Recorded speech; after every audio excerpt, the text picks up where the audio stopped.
students, I am Priya. Welcome to my YouTube channel. सबसे पहले तो मैं आप सबको थैंक्स बोलूँगी कि आपने इतने सारे लाइक्स और सब्सक्राइब किया है। आज हम पढ़ेंगे क्लास 6 का चैप्टर नंबर 5। ये ज्योग्राफी का चैप्टर नंबर 5 है, major domains of the earth. इसमें हम देखेंगे कि लिथोस्फीयर क्या होता है, एटमॉस्फेयर क्या होता है, हाइड्रोस्फीयर क्या होता है एंड बायोस्फीयर क्या होता है। अब देखिए, जो लिथोस्फीयर होता है ना, जो सॉलिड पोर्शन है अर्थ का, जहाँ पे हम लोग रहते हैं, ठीक है, जो सॉलिड पोर्शन है हमारे अर्थ का, उसे क्या बोलते हैं हम? लिथोस्फीयर। और नेक्स्ट हमारा है हाइड्रोस्फीयर, जो हमारा जो बोलते हैं ना कि ओशन वाला एरिया है, जहाँ पे वाटर है, पूरा वाटर वाला जो एरिया होता है, जहाँ पे पूरा एरिया जो है वाटर से कवर अप होता है, तो उसे हम बोलते हैं हाइड्रोस्फीयर। और हमारा जो बायोस्फीयर है वो होता है हमारा, जब हम लैंड, वाटर, एयर तीनों को अगर हम ऐड कर दे एक तरीके से, तो क्या हो जाएगा? हमारा बायोस्फीयर हो जाएगा। और एटमॉस्फेयर हमें पता ही है, एटमॉस्फेयर जो गैसेस लेयर होता है, जो हमारे आसपास एयर है, वो क्या है? पूरा एक तरीके से जो हमारे अर्थ के सराउंडिंग में जो भी एयर है उसको क्या बोलते हैं हम? एटमॉस्फेयर बोलते हैं। जैसे कि ऑक्सीजन हो गया, नाइट्रोजन हो गया, कार्बन डाइऑक्साइड हो गया और अदर गैसेस जो होती हैं। अब जब हम इन सबको ऐड कर देंगे ना, एटमॉस्फेयर को, लिथोस्फेयर को, हाइड्रोस्फेयर को, तो हमारा क्या आ जाएगा? हमारा आ जाएगा बायोस्फेयर। इट मीन्स जहाँ पे भी बायोस्फेयर होगा वहाँ पे लाइफ एग्जिस्ट कर सकती है, वहाँ पे हर कोई इंसान रह सकता है। अब फर्स्ट आ जाइए, फर्स्ट में दिखाया है इसमें लिथोस्फेयर। तो लिथोस्फेयर में पता ही चल गया है, जो सॉलिड पोर्शन जहाँ पर हम लोग रहते हैं, जो लैंड एरिया है, उसे बोलते हैं हम lithosphere. The solid portion of the earth is called the lithosphere. अब देखिए, कॉन्टिनेंट क्या होता है? कॉन्टिनेंट और ओशन बेसिन, यहाँ पर ये दो कंसेप्ट है। इसको मैं आपको डायग्राम के थ्रू अच्छे से डिस्क्राइब करूँगी। देखिए, ये है हमारा, ठीक है। अभी जो लैंड वाला एरिया है ना, ओशन को छोड़ के जहाँ पे लैंड है पूरा, उसे हम क्या बोलेंगे? कॉन्टिनेंट्स। जो भी हमारा लैंड वाला पोर्शन है वो क्या है? हमारा कॉन्टिनेंट। और जहाँ पर हमारा, आपको जैसे ये ब्लू शो रहा है ना, ब्लू क्या है? हमारा ये पूरा वाटर है, तो ये वाटर है तो इसको क्या बोलते हैं? ओशन बेसिन बोलते हैं। अब देखिए, ये जो कॉन्टिनेंट्स है ना, इसको हम कॉन्टिनेंट बोलते हैं, जो लैंड वाला एरिया है। अब इसको भी ना 7 पार्ट में डिवाइड किया हुआ है, आप देख रहे होगे, जैसे कि ये लिखा हुआ है एशिया, ठीक। जो ये, तो इसका मतलब ये है कि जो येलो वाला एरिया है ना, वो पूरा क्या है? हमारा एशिया है। और जो पर्पल वाला एरिया है वो क्या है? यूरोप। और ये ग्रीन वाला है हमारा अफ्रीका, एंड ये पिंक वाला है हमारा ऑस्ट्रेलिया। तो ऐसे करके हमारे काउंट करके कितने हो जाएंगे? 7 हो जाएंगे। ये नॉर्थ अमेरिका, ये साउथ अमेरिका। अब देखिए, हम एक एक करके ना इन सबके बारे में पढ़ेंगे, जितने भी कॉन्टिनेंट्स हैं। तो अगर हम कैलकुलेट करें तो कितना हो गया? इधर से स्टार्ट करते हैं, ऑस्ट्रेलिया से। 1, 2 Asia, 3 Europe, 4 Africa, 5 north America, 6 south America and 7th हो गया हमारा ये अंटार्कटिका, ठीक है। अंटार्कटिका को भी हम क्या मानते हैं? एक तरीके से हमारा ये क्या है? कॉन्टिनेंट है। अब देखिए, एक एक करके हम इसके बारे में अच्छे से रीड करेंगे। उससे पहले मैं आपको कुछ थोड़ा सा आपको और भी जो है इसके कंसेप्ट वो भी बता देती हूँ मैं। जैसे कि जो हमारा माउंट एवरेस्ट है, उसकी कितनी हाइट है? उसकी 8,848। और जो हमारा एक है मैरीन ट्रेंच, ठीक है, ये कहाँ पर है? पैसिफिक ओशन में है। इसकी डेप्थ यानी कि गहराई, ये पानी के अंदर है। कितना है अंदर?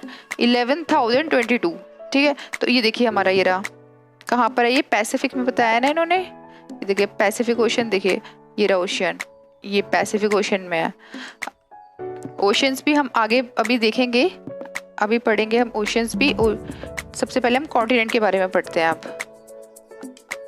अब देखिए, कॉन्टिनेंट में क्या लिखा है कि जो एशिया है वो सबसे लार्जेस्ट कॉन्टिनेंट है। मैं आपको मैप के थ्रू ही बताती हूँ, जिससे कि आप इजीली अच्छे से इसको कवर अप कर पाएंगे। सबसे पहले मैं आती हूँ एशिया पे। एशिया देखिए, एरिया वाइज देखा जाए तो सबसे बड़ा कौन सा लग रहा है तुम्हें? सबसे बड़ा है हमारा एशिया। तो इसे क्या बोलेंगे हम? कि लार्जेस्ट कॉन्टिनेंट है और it cover about 1/3 of the total land area of the अर्थ। अगर पूरा लैंड एरिया हम देखें पूरे अर्थ का, तो उसका 1/3 है, मतलब इतना ज़्यादा एरिया कवर अप कर रहा है। और ये लाई कहाँ पे कर रहा है? ईस्टर्न हेमिस्फीयर पे कर रहा है। अब देखो, इस साइड ये ईस्ट है और इस साइड क्या है? हमारा ये वेस्ट। तो ये कहाँ पर है? एशिया ईस्ट में है, ठीक है। Eastern hemisphere, the Tropic of Cancer. अब जो ट्रॉपिक ऑफ कैंसर है वो यहाँ से पास कर रहा है। कैसे? देखो, हम देखते हैं यहाँ पर, ये जो आपको डॉट डॉट लाइन दिखाई दे रही है, बीच वाली कौन सी है? इक्वेटर। ऊपर क्या हमारा? Tropic of Cancer. और नीचे क्या है हमारा? Tropic of Capricorn. तो हम इसको ऐसे देखेंगे। अब जो हमारा यहाँ से जो पास कर रहा है इंडिया से, वो क्या कर रहा है, ट्रॉपिक ऑफ कैंसर, एशिया से, सॉरी, ठीक है, एशिया से कौन सा पास कर रहा है, Tropic of Cancer. Asia separated from Europe. अगर देखा जाए एशिया और यूरोप को कौन सेपरेट कर रहा है, यूरल माउंटेन दिखाई दे रहा है, यूरल, URAL लिखा हुआ है यहाँ पे, यूरल माउंटेन, यानी कि ये बॉर्डर है एशिया का और यूरोप का बॉर्डर है।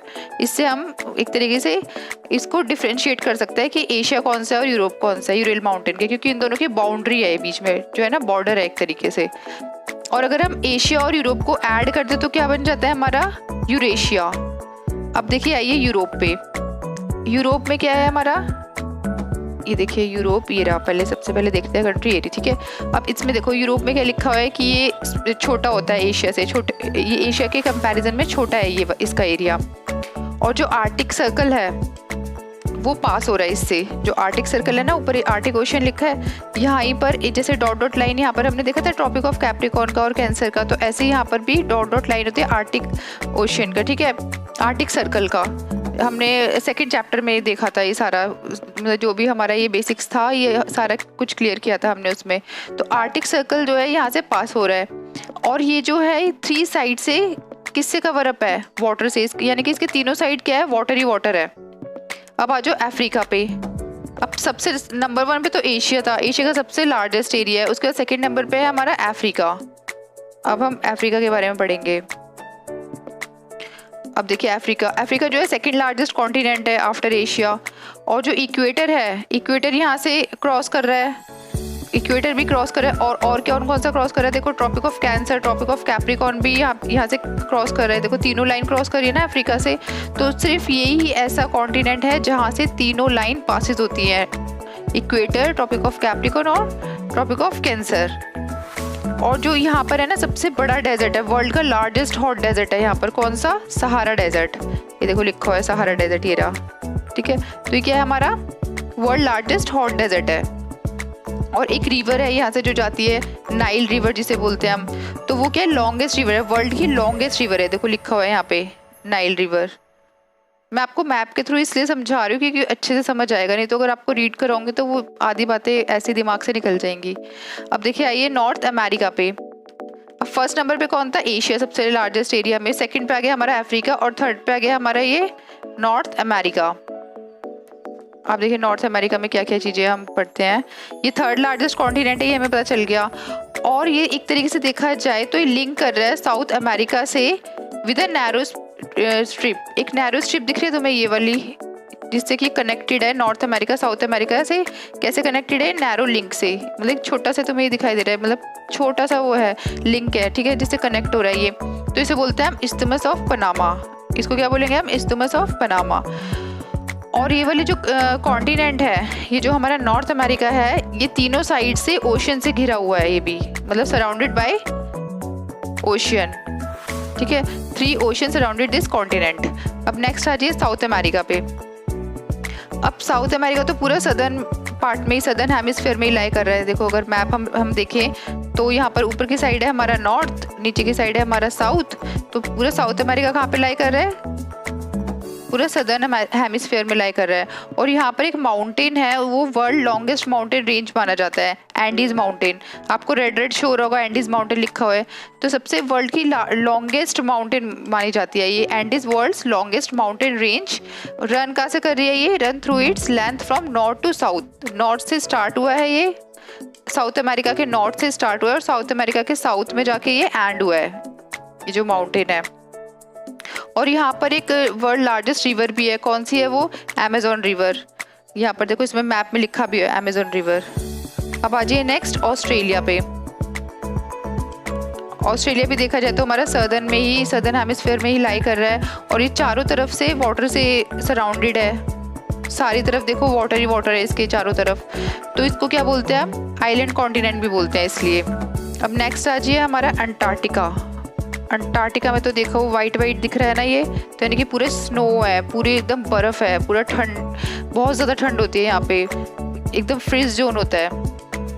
तो ये कहाँ पे लाई कर रहा है, साउथ पोल पे लाई कर रहा है। और ये जो है हमारा अंटार्कटिका है, यहाँ पर रहना, मतलब लोगों का रहना बहुत मुश्किल होता है। यहाँ पे बहुत इतनी ज़्यादा ठंड होती है कि लोग रह ही नहीं सकते हैं, कोई भी पीपल रह ही नहीं सकता है, ह्यूमन सेटलमेंट पॉसिबल ही नहीं है। लेकिन फिर भी यहाँ पर कुछ रिसर्च स्टेशंस हैं, कुछ कंट्रीज़ हैं जो अपने अपने रिसर्च स्टेशन यहाँ पे भेजती हैं कुछ कुछ रिसर्च करने के लिए।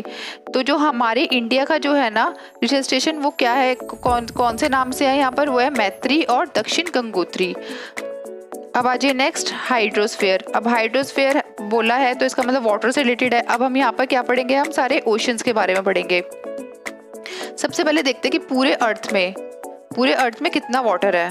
पूरे अर्थ में 70% वाटर है और 29% लैंड है। जो लैंड वाला एरिया वो कितना है, सिर्फ 29%, यानी कि वाटर ज़्यादा है, इसलिए इसको ब्लू प्लैनेट भी बोलते हैं अर्थ को।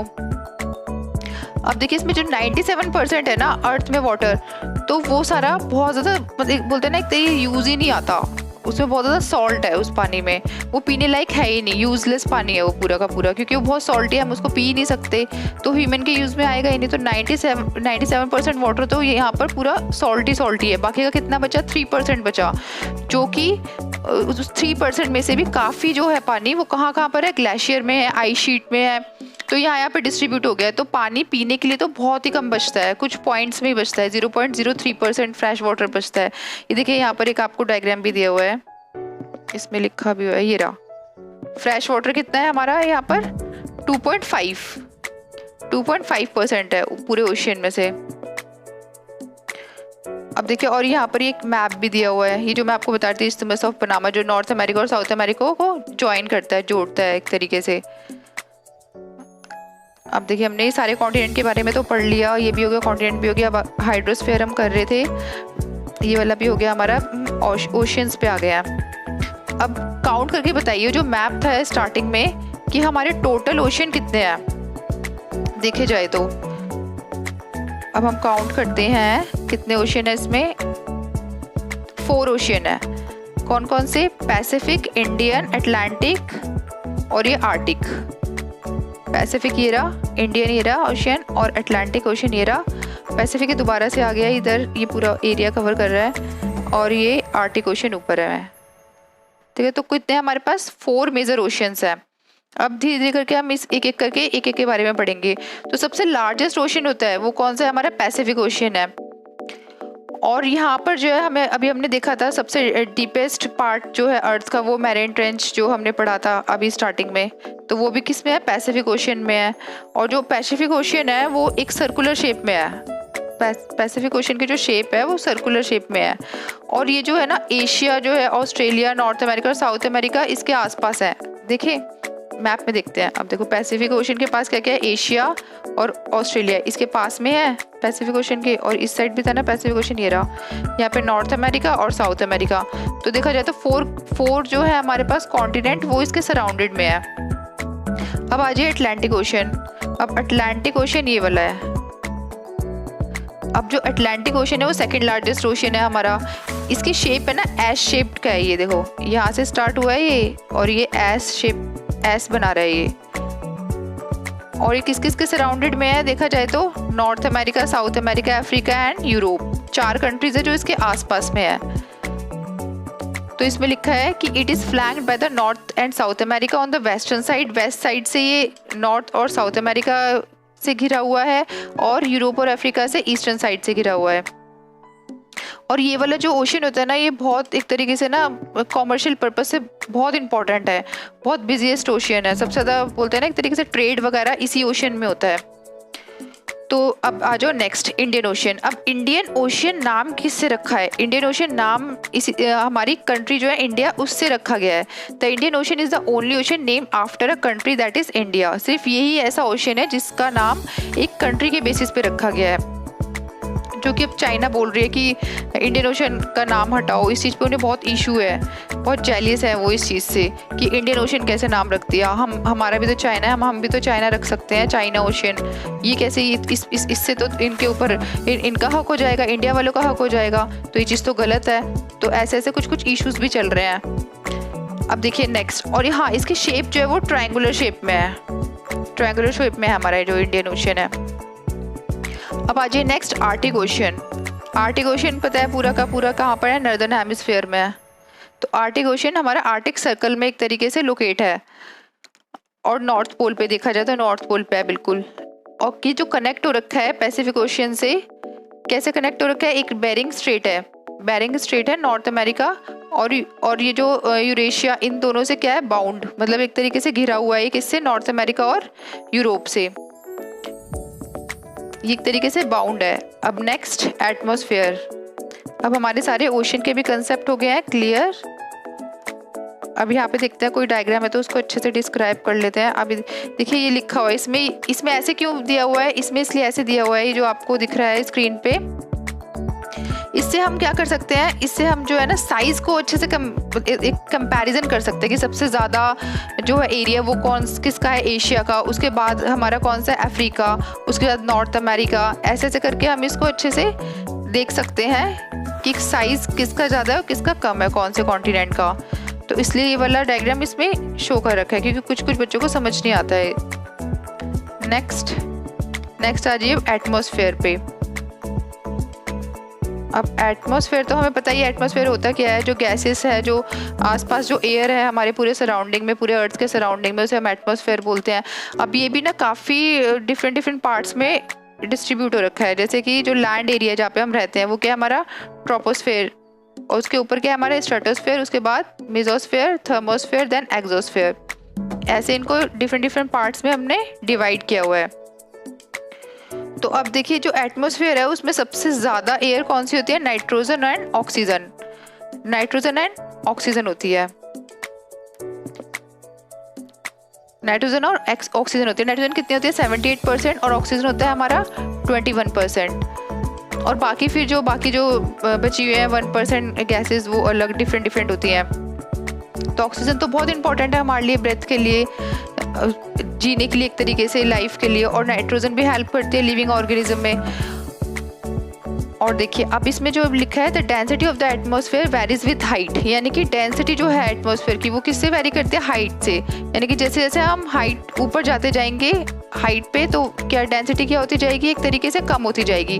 तो सबसे मैक्सिमम डेंसिटी एटमॉस्फेयर की कब होती है, जब वो सी लेवल पे होता है।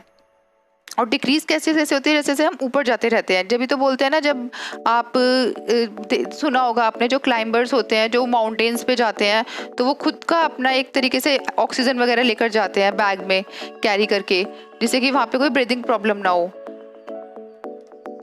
अब देखिए नेक्स्ट में है हमारा कि हमें पता है कि एयर मूव करती है हाई प्रेशर से लो प्रेशर की तरफ, और moving air is known as the wind. Next biosphere. अब बायोस्फीयर में पता है कि जो हमारा लैंड होता है, वाटर होता है और एयर होता है, उस तीनों को अगर हम ऐड कर दें एक तरीके से, जहाँ पर ये तीनों चीज़ें मिलती हैं, तो उसे क्या बोलते हैं हम, बायोस्फीयर। जहाँ पे हमारी जो लाइफ है वो एग्जिस्ट होती है, जहाँ पे हम जी सकते हैं अच्छे से, क्योंकि हमें ऑक्सीजन भी मिलेगा, लैंड भी मिलेगा रहने के लिए, पीने के लिए पानी भी मिलेगा। एनिमल्स को भी यही चाहिए होता है, लैंड चाहिए होता है रहने के लिए, वाटर चाहिए होता है पीने के लिए, और हवा चाहिए होती है, एयर चाहिए होती है। ऐसे हम पीपल्स को, ह्यूमन बींग को भी यही सारी चीज़ें चाहिए होता है। तो जहाँ पर ये तीनों चीज़ें मिलती हैं तो उसे क्या बोलते हैं हम, बायोस्फीयर। अभी तो कितना सुंदर अच्छा सा डायग्राम बनाया हुआ है इन्होंने, एटमॉस्फेयर दिखाया हुआ है, देखो एयर, यहाँ पर ये हाइड्रोस्फीयर लिखा है जहाँ पे वाटर है, और यहाँ पे लिथोस्फीयर जहाँ पे लोग रह रहे हैं, माउंटेन एरिया है जो। तो इन तीनों को ऐड करने के बाद क्या हो जाता है हमारा बायोस्फीयर, जहाँ पे ये तीनों चीज़ें हमें अच्छे से मिलती हैं। लेकिन बायोस्फीयर में ना एक तरीके से टू पार्ट्स में डिवाइड किया हुआ है, प्लांट किंगडम और एनिमल किंगडम। प्लांट किंगडम में कौन से आते हैं, जो प्लांट्स होंगे, और एनिमल किंगडम में जितने भी एनिमल्स होते हैं वो सारे होते हैं। लेकिन अब देखिए जो हमारा जो एक तरीके से बोलते हैं ना, जो लोग हैं आजकल, वो क्या कर रहे हैं, वो इस चीज़ को पॉल्यूट कर रहे हैं। कैसे कि बहुत ज़्यादा कार्बन डाइऑक्साइड हो रहा है एनवायरनमेंट में, जानवरों के साथ बहुत गलत बिहेव करते हैं कुछ लोग। तो ये चीज़ बहुत गलत है। ये सब चीज़ें क्या हो रहा है, एक तरीके से हमारी जो एनवायरनमेंट है उस चीज़ को ख़राब कर रहा है। वाटर में क्या करते हैं, जो इंडस्ट्रीज़ में होते हैं वो गंदा पानी, गंदे केमिकल्स वाटर में ही रिलीज़ कर देते हैं, छोड़ देते हैं, जिससे कि पूरा वाटर ख़राब हो जाता है। वाटर ख़राब होता है तो उसमें जो भी एनिमल्स रह रहे हैं, जो भी फिशेस वगैरह रह रही हैं, वो भी मर जाएंगी, उनकी भी लाइफ ख़त्म हो जाएगी। तो इस तरीके से क्या कर रहे हैं, पॉल्यूट कर रहे हैं एनवायरनमेंट को। और कौन कर रहा है, वो हम ही लोग कर रहे हैं, जो पीपल्स हैं। तो हमें पॉल्यूट नहीं करना चाहिए। हमें इन सब चीज़ों को देख के तब चलना चाहिए अच्छे से, जिससे कि और जो एनिमल्स है, जो प्लांट्स हैं, उनको हार्म भी ना हो और हम भी अच्छे से हर चीज़ का यूटिलाइज कर पाए। अब इसमें एक कंसेप्ट भी दिया हुआ है, इसमें ग्लोबल वार्मिंग का। अब देखो, जो अगर CO2 इंक्रीज होगा यानी कि कार्बन डाइऑक्साइड इंक्रीज होगा तो क्या होगा, टेम्परेचर ज़्यादा बढ़ेगा, और टेम्परेचर ज़्यादा बढ़ेगा तो जो आइज़ है, जो स्नो है, वो क्या हो जाएगी, मेल्ट हो जाएगी। तो जो हमारा सी वाटर है वो बहुत ज़्यादा बढ़ जाएगा, उसका ज़्यादा लेवल हो जाएगा, तो बाढ़ आ जाएगी हमारे यहाँ। बाढ़ आ जाएगी तो हम लोग मर सकते हैं एक तरीके से। तो इसलिए क्या होता है कि हमारे जो एनवायरनमेंट है, हमारी जो लाइफ है, उस पर भी अफेक्ट कर सकता है। तो इसलिए हमें इन सब चीज़ों को नहीं पॉल्यूट करना चाहिए, एयर को पॉल्यूट नहीं करना चाहिए हमें, क्योंकि अगर हम एयर को पॉल्यूट कर रहे हैं तभी ये सब कुछ हो रहा है। ठीक है, आई होप आपको ये चैप्टर समझ आया होगा और ये सारे क्वेश्चन अब आपसे इजीली हो जाएंगे। इन केस आपको कोई भी डाउट है तो आप कमेंट सेक्शन में लिख सकते हैं। Thank you.